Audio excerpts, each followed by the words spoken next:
السلام علیکم ناظرین، پاکستان ٹیلی ویژن پشاور سینٹر کے خصوصی پروگرام کے ساتھ میں ہوں آپ کا میزبان ڈاکٹر محمد زبیر۔ ناظرین کرام، آج ہم معاشرے میں موجود انتہا پسندی اور عدم برداشت کے موضوع پر بات کریں گے۔ ایک نہایت ہی اہم موضوع ہے۔ ہمارا ملک اس وقت بہت سارے چیلنجز کا سامنا کر رہا ہے، جس میں دہشت گردی، انتہا پسندی، عدم برداشت اور عدم رواداری کے جو رویے ہیں وہ سر فہرست ہیں۔ اسی موضوع پہ آج ہم نے بات کرنے کے لیے دعوت دی ہے اپنے اسٹوڈیوز میں اپنے دو مہمانوں کو۔ ان کا میں تعارف آپ سے کراتا چلوں۔ ہماری پہلی مہمان پروفیسر ڈاکٹر شاہانہ عروج کاظمی صاحبہ، جو کہ وائس چانسلر ہیں ثوابی وومن یونیورسٹی کی۔ تعلیمی میدان میں ان کی خدمات سب کے سامنے ہیں، ایک جانا پہچانا نام۔ پروگرام میں ہمارے دوسرے مہمان ہیں ڈاکٹر عبدالرحمن خلیل صاحب، مذہبی اسکالر ہیں اور پشاور یونیورسٹی کے شیخ زید اسلامک سینٹر میں اسسٹنٹ پروفیسر ہیں۔ میں اپنے دونوں مہمانوں کو اپنے پروگرام میں خوش آمدید کہتا ہوں۔ پروفیسر صاحبہ، آپ سے ہم گفتگو کا آغاز کریں گے۔ آپ کے خیال میں عمومی طور پہ ہمارے معاشرے میں جو عدم برداشت اور عدم رواداری اور جو انتہا پسندی کی سوچ جو پائی جاتی ہے، یہ تاثر کہاں تک درست ہے اور اس کی وجوہات کیا ہیں؟ بیسیکلی میں سمجھتی ہوں یہ جو لوگوں میں عدم برداشت ہے کہ کرٹیسزم کو بھی نہیں برداشت کرتے ہیں اور جو کچھ بھی سکھایا جاتا ہے، یہ شاید اس وجہ سے ہے کہ ان کی جو تربیت جو گھر سے شروع ہوتی ہے، والدین کے جو اٹینشن انہیں نہیں ملتی یا کم ملتی ہے، اس کی وجہ سے میں سمجھتی ہوں کہ اور پھر جو کچھ معاشرے میں ہو رہا ہے وہ بھی آپ دیکھ رہے ہیں، اور جو سوشل میڈیا پہ ہو رہا ہے اور میڈیا کی طرف سے جو چیزیں آ رہی ہیں، تو اس طرح سے چیزیں میرے خیال سے یہ جو برداشت کا ایک مادہ ہونا چاہیے، ایک ٹالریٹ کرنے والا، چیزوں کو ایکسیپٹ کرنے والا، وہ ان میں کم سے کم ہوتا جا رہا ہے۔ اس کی بیسک وجہ یہ کہ اٹینشن ڈیفیسٹ جو ہے نا، from the parents, from the peers جو ہے، وہ میرے خیال سے نہیں مل رہا بچوں کو، تو وہ جو ہیں برداشت نہیں کرتے، تھوڑا سا بھی کرٹیسزم نہیں برداشت کر سکتے۔ تو ہمیں یہ تربیت کا حصہ ہونا چاہیے کہ کچھ چیزیں جو ہیں ان کو سنیں اور سننے والے بنیں، سننے کے بعد ان کو اینالائز کریں۔ لیکن ظاہر ہے جب پرورش ہوتی رہی بچوں کی تو بچپن میں تو ظاہر ہے سمجھ میں نہیں آتا نا، اگر ان کی کوئی چیز روکی جاتی، اگر وہ تربیت جو ہے، یعنی بچہ شروع سے ہی آپ کو پتہ چل جاتا ہے، تو چھوٹا سا بچہ ہوتا ہے، اس سے بڑا ہو رہا ہوتا ہے، اس وقت وہ ریجیکٹ کرتا ہے، ریزسٹ کرتا ہے، تو اس ریزسٹنس کو کسی طرح اٹینڈ کیا جائے نا پیرنٹس کی طرف سے، اور جو بھی بہن بھائی ہیں بڑے، تو میں سمجھتی ہوں کہ ان میں آہستہ آہستہ برداشت کا مادہ پیدا ہوگا، وہ سن سکیں گے، برداشت کر سکیں گے جو بھی کرٹیسزم ہوگا۔ تو یہ ایک حصہ ہے کہ تربیت جو گھر سے شروع ہوتی ہے، پھر اسکول اور پھر یونیورسٹی اور کالج وہاں تک جاتی ہے، تو یہ جب شروع میں اگر ڈیفیکٹ رہ جاتا ہے تو پھر ظاہر ہے کہ دیر آر اسٹیجز کہ اسکولس کے جو ٹیچرز ہوتے ہیں، کالج کے ہوتے ہیں، پھر یونیورسٹی کے ہوتے ہیں، ان کی بھی اگر ٹینشن اور جو بھی کرٹیسزم ہے یا جو کچھ بھی مشورہ دیتے ہیں، وہ اس کی وجہ سے میں سمجھتی ہوں اس میں بہتری آ سکتی ہے۔ لیکن آج کل ایسا نہیں ہے، there's too much resistance from the youngsters نا۔ بالکل بجا طور پہ آپ نے فرمایا کہ ہمارے ہاں تربیت کا فقدان جو ہے وہ موجود ہے۔ بچے کی پرورش کے دوران ہی اس میں ایسی عادات اور ایسے جو ایتھکس ہیں اور ایٹیکیٹس ہیں، ان کو وہ سکھانے کی ضرورت ہوتی ہے کہ بعد میں چل کے وہ معاشرے کے لیے ایک سود مند اور ایک فائدہ مند جو ہے وہ شخصیت۔ کہا یہ جاتا ہے نا کہ تعلیمی ادارے کریں، تعلیمی ادارے تو ان کو تعلیم دیتے ہیں، ان کی تربیت بھی کرتے ہیں، ان کو ایک اچھا انسان، ایک معاشرے کے لیے، لیکن بنیادی تربیت گھر سے سٹارٹ ہوتی ہے، گھر سے شروع ہوتی ہے۔ بہت خوب آپ نے فرمایا۔ ڈاکٹر صاحب آپ کی طرف آتے ہیں۔ بلا شبہ والدین کا کردار جو ہے وہ اس میں کسی طور بھی اس کو ہم اگنور نہیں کر سکتے۔ تربیت جو ہے وہ گھر سے شروع ہوتی ہے، لیکن معاشرے میں ہم دیکھتے ہیں کہ جب ایک نوجوان جب نکلتا ہے، پرورش لے کے گھر سے باہر نکلتا ہے، تعلیمی اداروں میں جاتا ہے، سوسائٹی میں جاتا ہے، تو وہاں پہ جو سول سوسائٹی ہے اس کا رول بھی وہاں پہ بڑھ جاتا ہے، اور اس سول سوسائٹی میں ہمارے علماء جو ہیں وہ سر فہرست آتے ہیں۔ ان کا اثر و رسوخ ہماری سوسائٹی میں بہت زیادہ پایا جاتا ہے۔ کہتے ہیں کہ کلاس میں جیسے ایک استاد جو ہے اس کی بات سنی جاتی ہے، اسی طرح ایک عالم کی جب وہ ممبر پہ بیٹھ کے بات کرتا ہے اس کی بات سنی جاتی ہے، نہ صرف سنی جاتی ہے بلکہ اس کو بڑی اہمیت دی جاتی ہے۔ تو علماء آپ کے خیال میں ان کا کردار کیسا رہا ہے؟ یہ جو عدم برداشت کا رویہ ہے، جو ایک انتہا پسندی کی سوچ پائی جاتی ہے، تو علماء کا کیا کردار رہا ہے؟ کیا آپ اس سے جو ہے وہ سہمت ہیں یا آپ سمجھتے ہیں مزید کردار ادا کرنے کی ضرورت ہے؟ بسم اللہ والحمد للہ والصلاة والسلام علی اشرف الانبیاء محمد رسول اللہ صلی اللہ علیہ وسلم۔ بہت ہی محترم ڈاکٹر زبیر صاحب، شکر گزار ہوں آپ کا اور پاکستان ٹیلی ویژن کا کہ بہت اہم مسئلے پہ آپ نے پروگرام منعقد کیا ہے۔ ہماری محترمہ وائس چانسلر صاحبہ بھی انہوں نے بہت اچھی باتیں کی ہے۔ میں پہلے آپ کے پہلے سوال پہ آؤں گا کہ برداشت اور عدم برداشت، ہمیں ابتدا میں برداشت کی بات کرنی چاہیے کہ برداشت پہ ہم یعنی اپنے بچوں کو، نسل نو کو قائل کرنے کے لیے ہم کوشش کریں کہ وہ ان کو معلوم ہو کہ کریٹیکل تھنکنگ کیا ہے، وہ ناقدانہ نظر سے کس چیز کو دیکھ سکتے ہیں، وہ آبیاری ان کی کس طرح ہو سکتی ہے۔ بدبختانہ ہماری جو کمی ہے وہ اظہر من الشمس ہے اور سامنے آ رہی ہے کہ جو ہم نے کیا تھا بدبختانہ اس کو ہم اب کاٹ رہے ہیں۔ بہت آپ دیکھیے، آپ نے علماء کے بارے میں کہا کہ قرآن کریم کی ابتدائی آیات اگر آپ دیکھیں کہ اللہ سبحانہ و تعالیٰ نے پہلی وہی جناب رسول اللہ پہ جو بھیجی صلی اللہ علیہ وسلم، وہ اقرا ہے، پڑھ۔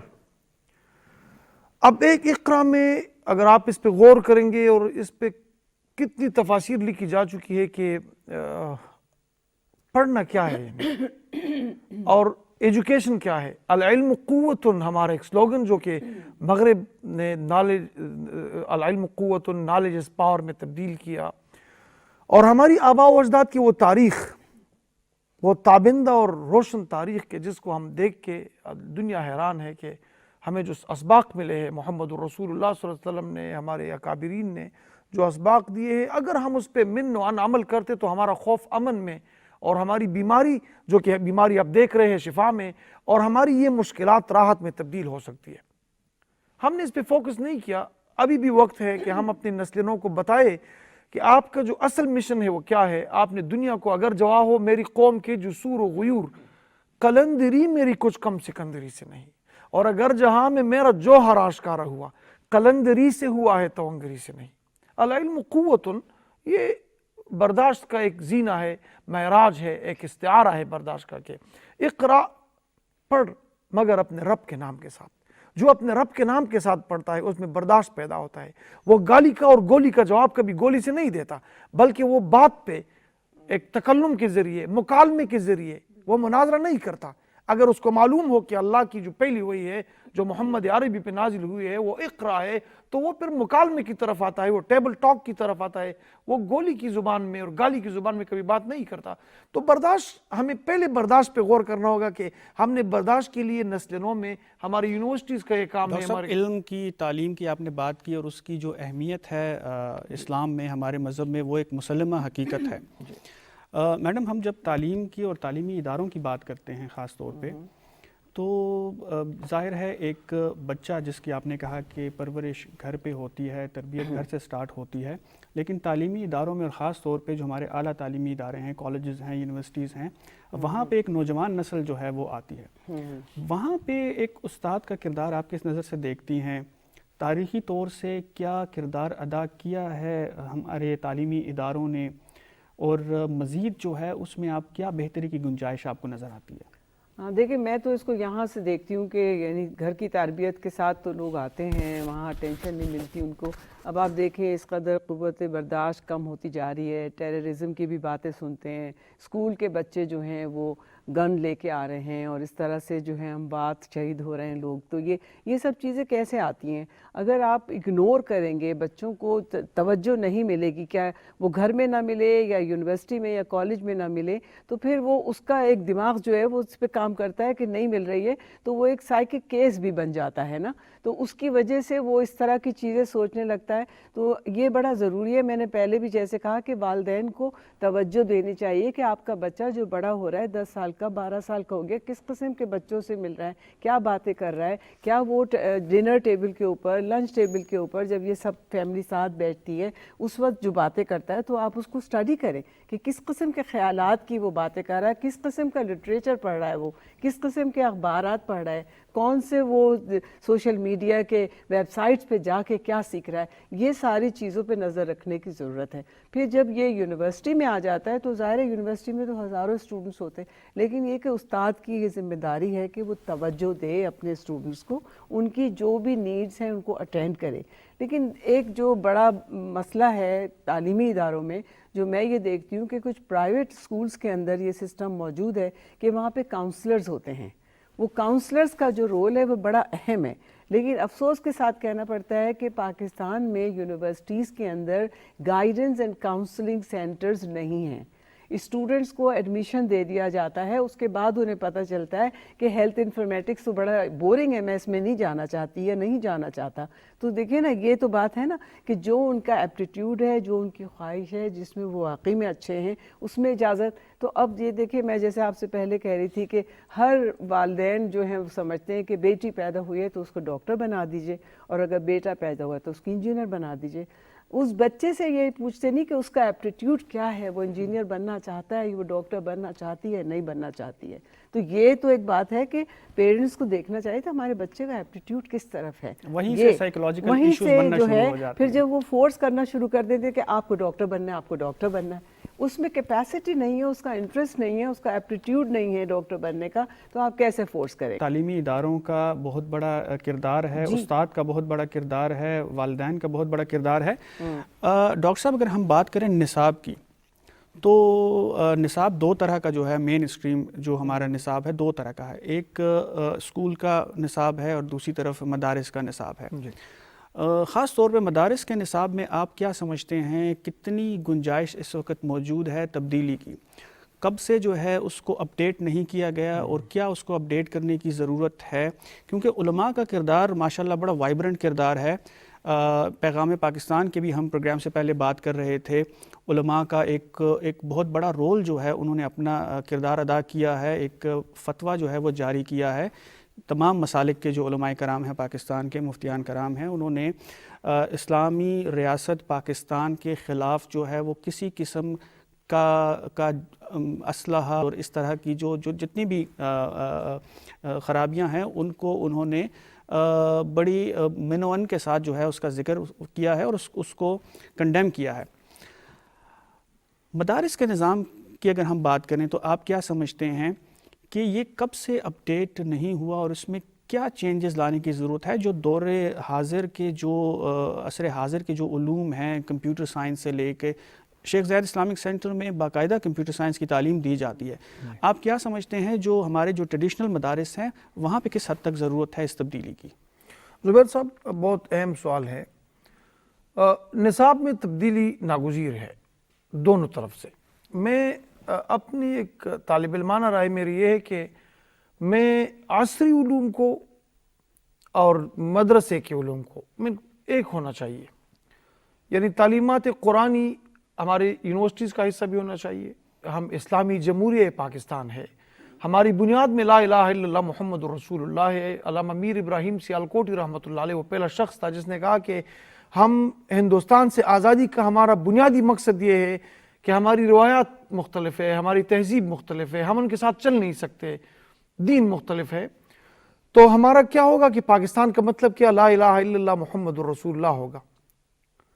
اس کا مطلب یہ ہے کہ ہماری اسلامائزیشن یعنی ہونی چاہیے کہ ہم مدرسے کے نصاب میں بھی کام کریں اور کمپیوٹر کو ادھر داخل کریں، انگریزی اس کو۔ اسلام نے کبھی اس پہ قدغن نہیں لگائی، اسلام نے کبھی یہ نہیں کہا کہ آپ نہ سیکھیں۔ اسلام تو کہتے ہیں کہ اطلب العلم ولو کان بالصین، آپ علم حاصل کریں خود چین آپ کیوں نہ جائے۔ سعودی عرب سے چین پیدل بہت دور تھا، تو یہ مشہور عربی کی وہ ہے کہ علم کا حصول یہ مقصد ہے ہمارا۔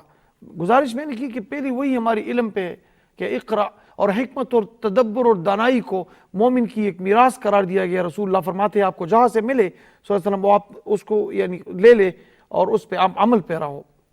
گلوبلائزیشن کی اس نئی دنیا میں ہم اکیلے تو نہیں چل سکتے، بلکہ دنیا کو ساتھ چل کے ہم نے پیغام دین پہ بھی کام کرنا ہے اور دنیا کو بھی، اسلوب دنیا کو بھی ہم نے حاصل کرنا ہے۔ تو اس میں یہ بہت ضروری ہے کہ ہماری مدارس کے وہ طلباء جو بالکل ناک کی سیدھ میں کہیں اور جا رہے ہیں، ہمارا یونیورسٹی کی وہ طلباء جو مسٹر ہے وہ ناک کی سیدھ میں کہیں اور جا رہے ہیں، بہت بڑا بودھ ہے۔ اس بودھ نے شاید وطن عزیز پاکستان کو اس پیغام کی ضرورت پہلے سے کہیں زیادہ ہے. پیغام پاکستان آپ نے بات کی, 2000 علماء نے اس پہ سائن کیے. مولانا تقی عثمانی, ڈاکٹر قبلہ ایاز جو چیئرمین ہیں نظریاتی کونسل کے, international Islamic university doctor Zia الحق جیسے لوگ اس میں, مولانا تقی عثمانی صاحب, ڈاکٹر رفیع عثمانی صاحب, اہل الحدیث, Deobandi school of thought, Barelvi school of thought, اہل تشیع, اور سب کا اس پہ اتفاق ہے. 1973 کے آئین کے بعد اگر کوئی دستاویز ہے جس پہ سب کا اتفاق ہے وہ پیغام پاکستان ہے. پیغام پاکستان میں کلیئر کٹ یہ بتایا گیا ہے کہ ہم نے کیا کرنا ہے. ایک لائن ڈرا کی گئی ہے کہ صراط مستقیم یہ ہے, اور تمام جید علماء, نمائندہ علماء کے اس پہ سائن ہے, امام کعبہ اس میں شامل رہے. تو اس کا مطلب یہ ہے کہ گنجائش ہے اس بات کی کہ ہم اپنے نصاب پہ کام بھی کریں. الحمدللہ ہمارا نصاب بہت رچ ہے, لیکن ضرورت اس امر کی ہے کہ ہم اس کو مزید یعنی اپڈیٹ کریں اور اس پہ کام کریں. اور مدرسے کے ان طلباء کو یونیورسٹیز میں, یونیورسٹی کے طلباء کو مدرسے میں لا کے. یہ بڑی خوبصورت بات آپ نے کی ڈاکٹر صاحب. مدارس پہ پروفیسر صاحبہ بات ہوتی بھی رہتی ہے, ہوئی بھی ہے بہت زیادہ. مدارس کے جو تعلیمی نظام ہے, وہاں کا نصاب ہے, اس پہ بات ہوتی رہتی ہے, اور علماء کا بڑا تعاون رہا ہے حکومت کے ساتھ, ریاست کے ساتھ اس تبدیلی کے لیے. جو مدارس کے جو نصابی جو سرگرمیاں ہیں اس حوالے سے بات اگر نہیں ہوتی تو وہ ہمارے جو مین اسٹریم جو ایجوکیشن انسٹیٹیوشنز ہیں, یونیورسٹیز ہیں, کالجز ہیں, اسکولز ہیں, ان پہ بات جو ہے وہ کم ہوتی ہے. ہم دیکھیں کہ پچھلے چند سالوں میں جو یونیورسٹیز ہیں وہاں پہ انتہا پسندی کی سوچ اور ایسے کچھ انسیڈنٹس ہوئے ہیں کہ جس سے یہ ظاہر ہوتا ہے کہ یہ انتہا پسندی کی سوچ جو ہے یہ مین اسٹریم یونیورسٹیز میں بھی موجود ہے. ظاہر ہے وہ بھی معاشرے کا حصہ ہیں. تو ہم اکثر بات تو کرتے ہیں مدارس کی, کچھ لوگ اس پہ جو ہے وہ کرٹیسزم بھی کرتے ہیں, لیکن جو مین اسٹریم تعلیمی ادارے ہیں وہاں پہ کس حد تک یہ مسئلہ موجود ہے, کیونکہ جب تک ہم مسئلے کو تسلیم نہیں کریں گے اس کا حل ہم نہیں نکال سکتے. تو آپ کیا سمجھتی ہیں دیکھیں جیسے ابھی پروفیسر صاحب نے کہا کہ مدارس کا جو کریکولم ہے اور جو ہماری نارمل یونیورسٹیز کا کریکولم ہے اس کا کوئی ایک مکس ہونا چاہیے. اور مطلب یہ کہ اب تو دیکھیں بچوں نے کتاب پڑھنی چھوڑ دی ہے نا, اور کتاب بھی وہ ایسے جو اتنے مطلب مشہور شخصیات ہیں ان کی کردار دیکھیں کیسے تھے وہ لوگ, کس طرح سے وہ مطلب لوگوں سے بات کرتے تھے, مطلب ہمدردی کتنی ہوتی تھی, یہ سب چیزیں چھوڑ دی ہیں. تو اب آج کل کیونکہ سوشل میڈیا بہت ایکٹیو ہے اور اس کے بعد ہمارے میڈیا والے بھی بہت کچھ بتاتے رہتے ہیں تو بچے اس میں لگ جاتے ہیں. تو میرا یہ خیال ہے کہ یونیورسٹیز کے اندر جو ہے یہ تربیت کا تو حصہ ہے. ہم تو ہمیشہ کہتے ہیں کہ بھئی اگر آپ کلاس میں جاتے ہیں, آپ فزکس کی کلاس لے رہے ہیں, فزکس کے بچوں کو آپ کو تھوڑا سا 1-2 منٹ 3 منٹ تو تربیت کا بھی حصہ ہونا چاہیے نا, اور دیکھنا چاہیے کہ کلاس میں کس قسم کا ڈسکشن ہو رہا ہے. یہ جا کے لیکچر دے دینا اور اس کے بعد بچوں کو موقع نہ دینا, اس ڈسکشن سے پتہ چلتا ہے کہ بچے کیا سوچ رہے ہیں, ہمارے بچے کس قسم. تو یہ جو انتہا پسندی تعلیمی اداروں میں آ گئی ہے اس کی بھی وجہ یہی ہے کہ اٹینشن وہاں پہ صحیح طرح نہیں مل رہی, ان کو انگیج نہیں رکھا جا رہا, کلاسز نہیں ہوتی ہیں ان کی, وہ نکل جاتے ہیں. مطلب یعنی یہ ساری چیزیں دیکھنے کی بڑی ضرورت ہے. کریٹیکل تھنکنگ کا فقدان آپ کو نظر آتا ہے بہت زیادہ, بیکاز یہ کوئی ڈسکشن ہی نہیں ہوتا نا. There should be a discussion class. میں نے تو ویمن یونیورسٹی ثوابی میں باقاعدہ لائبریری کا پیریڈ رکھا ہے کہ ٹیچر بھی جائے اور اس کے بعد اسٹوڈنٹس کو جو ہے کہے کہ آپ کتابیں پڑھیں, اس کے بعد ایک ڈسکشن کریں کہ کیا آپ نے پڑھا ہے. کیونکہ یہ جو صرف آپ ایک فزکس یا کیمسٹری پڑھ لیے کافی نہیں ہے, ایک کمپلیٹ شخصیت بنانے کے لیے. جو غیر نصابی یا ہم نصابی جو سرگرمیاں ہیں دیکھیں نا, آپ کو ان کو دینی ٹیکنیکل سکلز, آپ کو ان کو دینی سوشل سکلز. آپ کو بات کرنے کا طریقہ نہیں آتا, آپ کو بزرگوں سے بات کرنے کا طریقہ نہیں آتا, آپ پھر کیا کریں گے؟ کمیونیکیشن سکلز ہوتی ہی نہیں ہے ان کے اندر نا. تو کوئی بھی, میں نے ہمیشہ کہا ہے کہ آپ سے کوئی فزکس کے سوال نہیں کرے گا.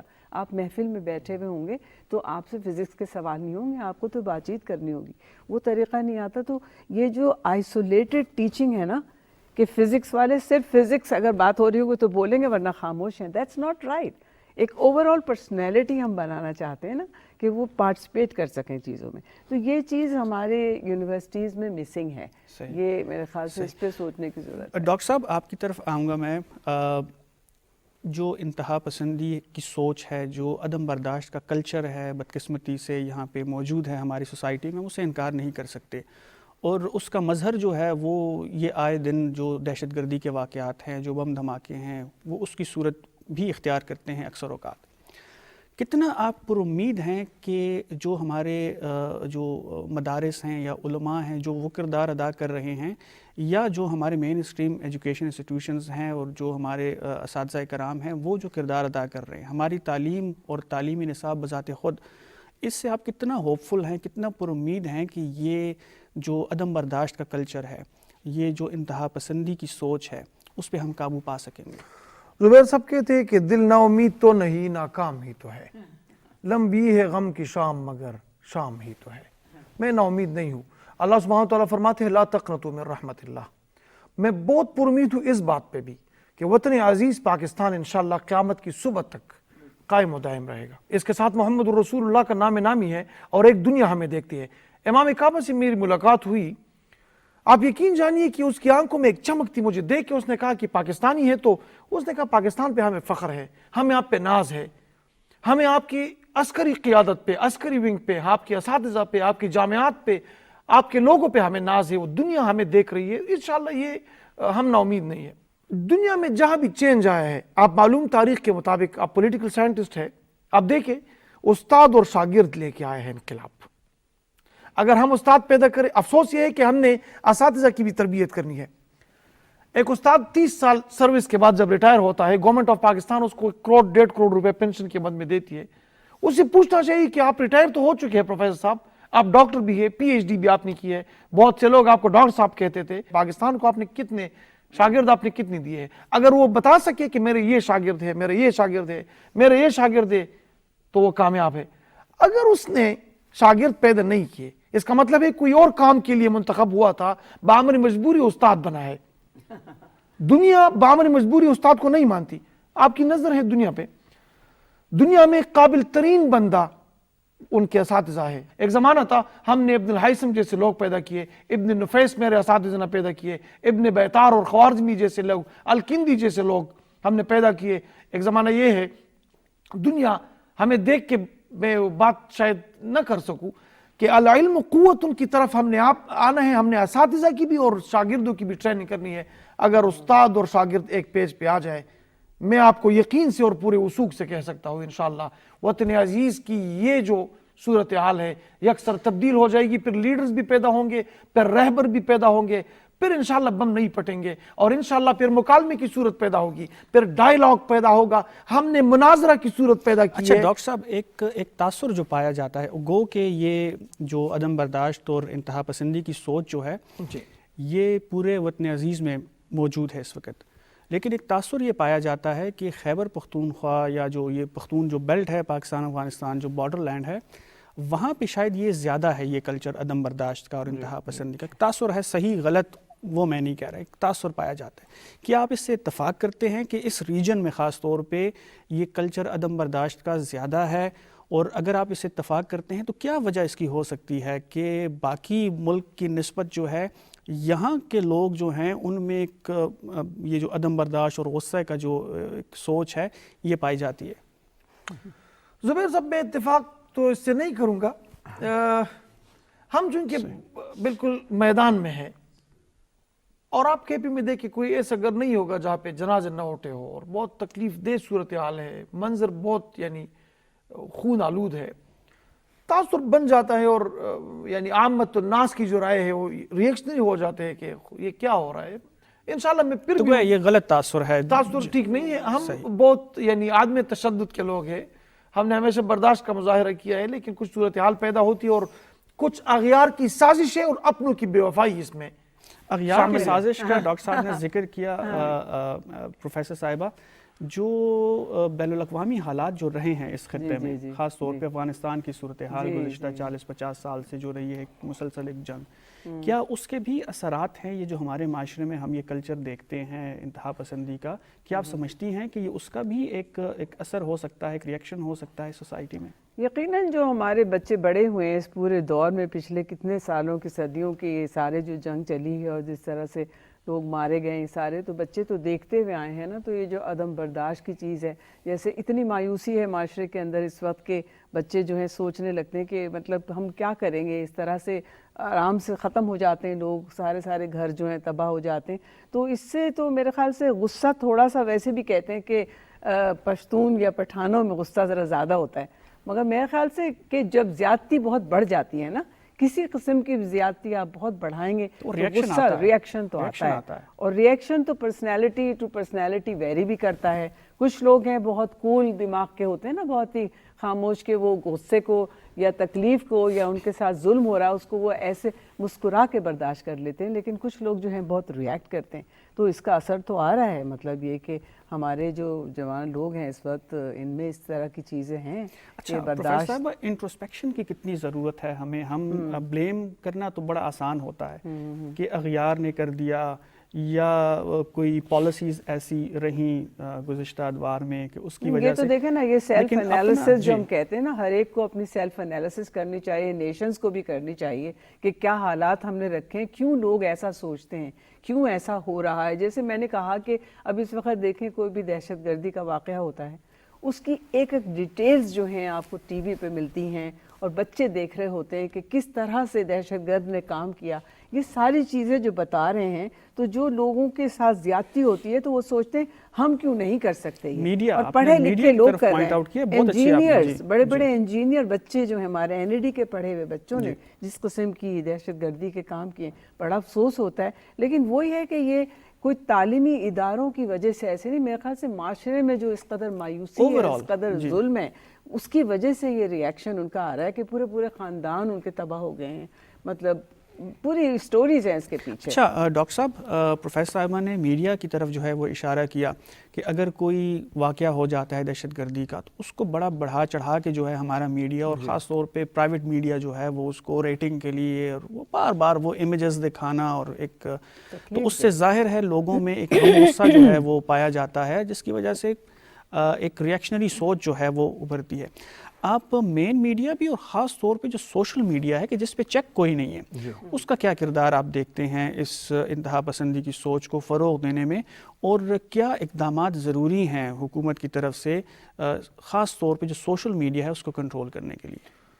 زبیر صاحب، فی زمانہ یہ ایک بہت بڑا چیلنج بن گیا ہے، اور میں کہتا ہوں ریاست کی یہ بنیادی ذمہ داری ہے کہ وہ چیک اینڈ بیلنس کا ایک نظام متعارف کرائے. دنیا میں کہیں بھی ایسا نہیں ہے کہ سوشل میڈیا جس طرح ہم استعمال کرتے ہیں، یعنی جس کو چاہے مورد الزام ٹھہرا کے ہمارے پاس وقت بہت مختصر ہے ڈاکٹر صاحب، اس کو مختصراً جو ہے وہ میڈیا کا بہت اہم کردار ہے. میں یہ گزارش کروں گا کہ پاکستان ٹیلی ویژن جو کہ قومی چینل ہے، ہمیں فخر ہے، اس پہ ایسے پروگرامز کرے کہ باقی میڈیا ان کی اتباع میں اچھے پروگرام پر پیش کرے، اور ان مسائل کو اجاگر کرنے کے لیے ایسے لوگوں کو پیدا کرے جو اس فیلڈ کے ماہر ہو.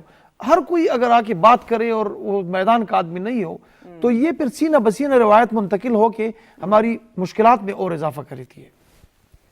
تو میڈیا کا بہت اہم کردار رہا ہے، اور اس پہ انشاءاللہ مزید پھر ہم انشاءاللہ اس پہ وقت کی کمی آڑے آ رہی ہے، اور ظاہر ہے وہ تشنگی کا پہلو ہمیشہ رہ جاتا ہے. اس پہ ہم مزید پروگرامز میں بھی اسی موضوع پہ ہم بات کریں گے، دوسرے مہمانوں کے ساتھ جو ہے ایک دفعہ پھر آپ کی خدمت میں حاضر ہوں گے.